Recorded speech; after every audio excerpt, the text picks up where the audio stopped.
At ngayong tapos na po ang voters registration, ano na ang susunod na gagawin ng COMELEC para maiwasan na walang mauulit na pangalan at sapat po yung magiging mga presinto sa araw ng botohan?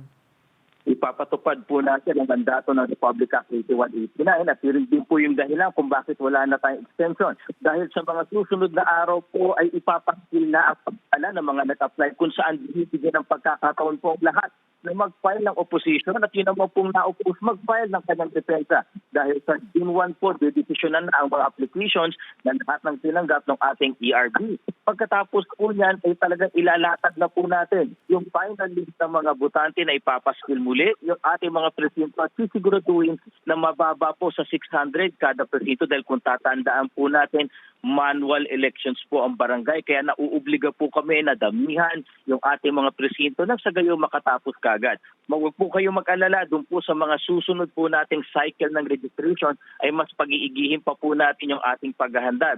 Sinabi naman po ni Chairman Garcia, by February 2027 meron muling registration para naman po sa 2028 elections. At bukod pa po dyan, idinadaan po lang lahat ng application sa ating automated fingerprint identification system nang masiguro lahat po ng matatala sa listahan na yan ay totoong tao, walang nadoble, walang nameke at higit sa lahat wala na po magiging flying voters.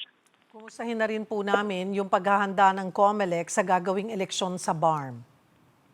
Ang ating pong BARM preparations ngayon ay sumusulong dahil katatapos lamang po noong unang linggo ng Mayo yung filing ng kanilang COCs. Nasa website na po mga kababayan yung mga certificates of candidacies at acceptance of nomination ng mga tatakbo po sa posisyon sa BARM. So ngayon po ay bukas na kung meron pong nagnanais mag-file ng mga tinatawag nating petisyon, i-cancel, disqualify, in-nuisance candidate, depende po yan. Kung meron kayong ebidensya ay bukas na po yan. Asahan din po ninyo sa mga susunod na linggo ay ilalatag na po ng COMELEC yung finalist, yung disenyo ng balota dahil ito na po, inaasahan namin by June po ay mag-iimprenta na kami ng mahigit 2.3 million na automated ballots po na gagamitin sa BARM. Kasunod na rin po niyan at kasulukuyan nga po, nagaganap na, nagsimula na kami yung voter education na pinapaliwanag natin sa lahat ng kababayan natin sa BARM kung para saan ang halalan, paano gagawin ang halalan, sino-sino ang ating posisyon na bobotohan.